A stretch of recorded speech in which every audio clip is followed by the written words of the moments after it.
Daing ng mga tindera at mamimili ang patuloy na pagtaas sa presyo ng ilang gulay sa Batangas City New Market.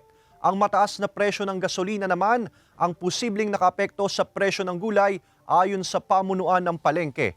Alamin yan sa report ni Denise Abante.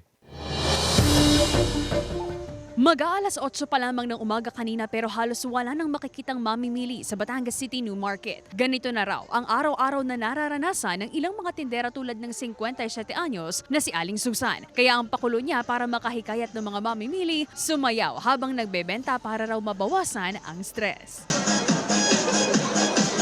Walang namimiling gano, di para mawala stress. Harinawa naman medyo dami-dami ang mamimili. Marami ang bayadin, tapos hindi mo nakaka-absuelto ng pagtitinda. Ay di, sinasabay ang presyo.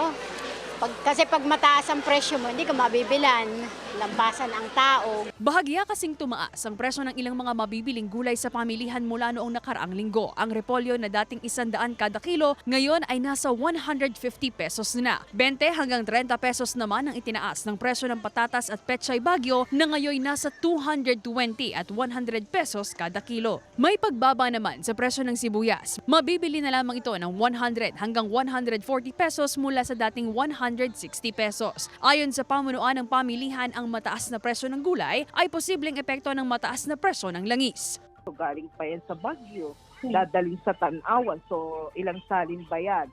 Kung hindi direct tayo sa Baguio. Kung direct naman tayo, magkano ba yung toll gate natin, di ba? Lahat ng mga ginagamit sa merkado, tulad nga ng patatas, ay talagang tataas yan. Ang 52 anyos na si Lea namili ng panghanda ng kanyang apo at asawa para sa kaarawan ng mga ito sa susunod na araw. Pero dahil minsanan lang daw mamili, nagulat siya sa pagtaas ng presyo ng mga dapat sanay pangrekado sa mga lulutuing panghanda. Patas na patas sa mga birihin. Kauntian lang muna at walang budget. Kailangan bumaba ng kaunti ang presyo ng ating mga bilihin para makabili tayo sa panghanda natin sa Pasko. Ayon sa Sinag, malaking epekto pa rin sa mataas na presyo ng gulay lalo na sa patatas ang mga nasirang pananim sa Benguet dulot ng habagat. 40% lang hinaan.